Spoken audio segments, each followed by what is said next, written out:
Welcome to another Tiny Escapes Artist Adventure, where I take tiny escapes that don't break the budget or break up the marriage. I explore restorative health practices, eat a mostly plant-based diet, and I create craft on the go.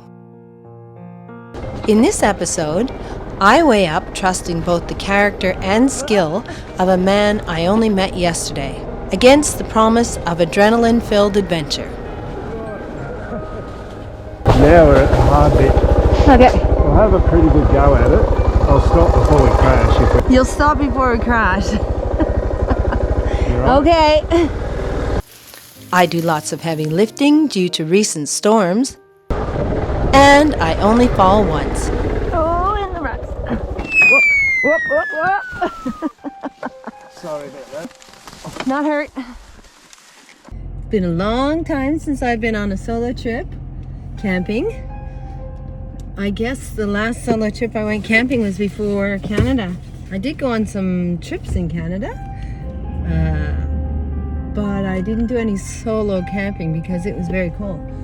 So, there, I just want to smack my son.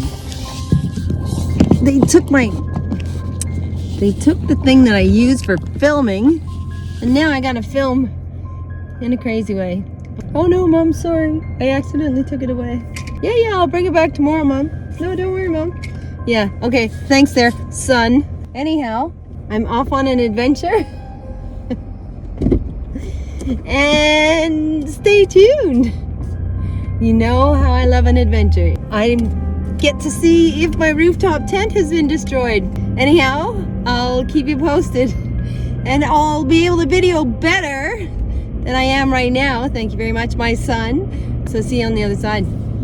I knew this hip camp host and I would get along just fine because we'd already had jovial exchanges, including terms such as, "You can't follow directions," with retorts the likes of, "That's because you don't know your right from your left." In true Australian fashion, once I had arrived and the sun had gone behind the mountains, Shane had a fire ablaze and the billy was on the boil.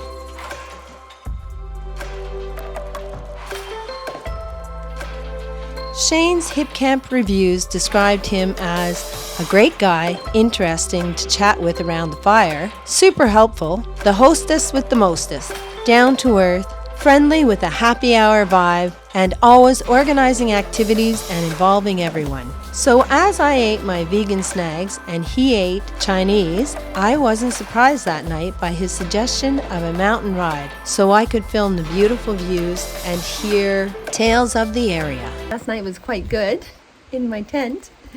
It was, I just slept completely under the covers, including my head, which is something that I learned in France when I lived in Paris. And I used to visit a friend of mine and she didn't have any heating. I had heating and I would actually put the oil heater underneath my blankets on the edge of my bed, which was kind of dangerous, I now realize. But when I would go and visit her, she didn't have any heating. So after a couple of times of freezing to death, I finally worked out that if I put the blankets all the way over my head, I could breathe under the blankets and my breath made everything warm. And I think I had 4 blankets on last night and it was wonderful. I slept like a dream. Had my little bucket potty up there in my tent, which I will very carefully take down out of my tent because the toilets are up there, which is wonderful during the day. The owner of the place is coming back on his motorbike to take me for a ride in the bush. But how did I know that this man could ride up a mountain with a passenger on the back?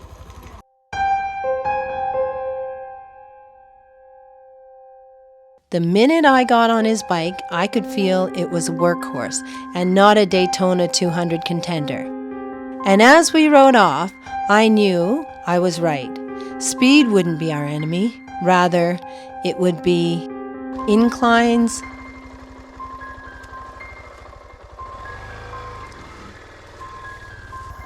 fallen trees, or muddy ruts.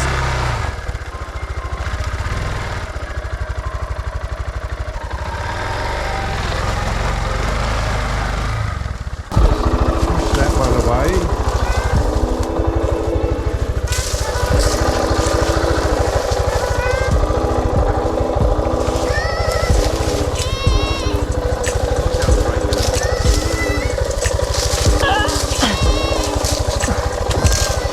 No, that's gonna go back and hit you, isn't it? Oh, hang on. Look at this. Look at me go. Woo! Go, girl. Can do, woman. Okay, that's as much as I can do. I must admit that I was quite impressed with my almost 60-year-old muscles and my agility getting off the bike many times, which was inevitable due to all of the fallen trees. I might get you to get off here.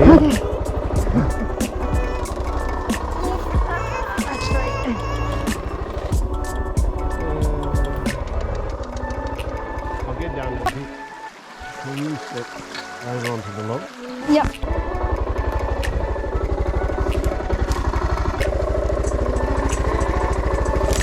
Oh. So this is Lowe's Road. So I know someone famous. I always reckon Brian should have a road named after him. He's built so many houses in this town. You'll have to get him to come out. Yeah, well, I was actually thinking with the mountain bike.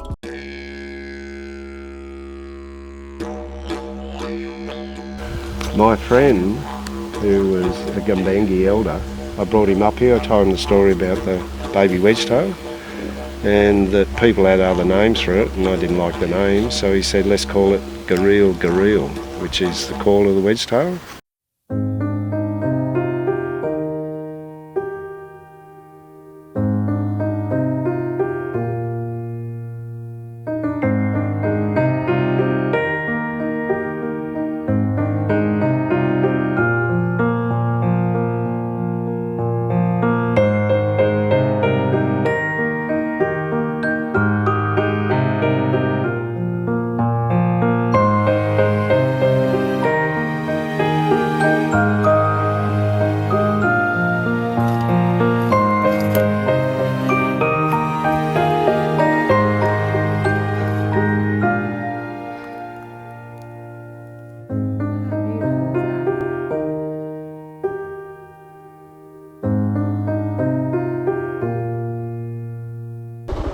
Want me to tell you how mad my sister's gonna be at me?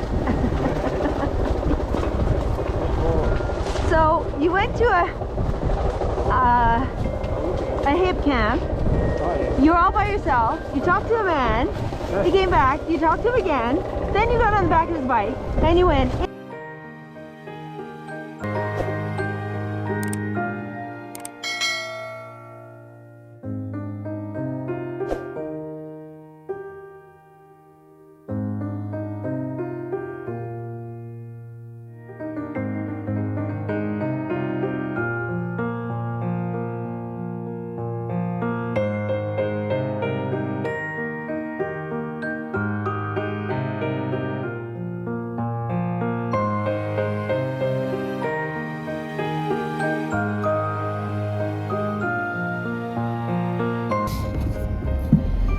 And here we are, driving out of another Tiny Escapes Artist adventure that was full of adventure. I look like hell, my hair is dirty, it's like matted underneath, and I have had a wonderful, wonderful time. You gotta love an adventure. I love being in greenery.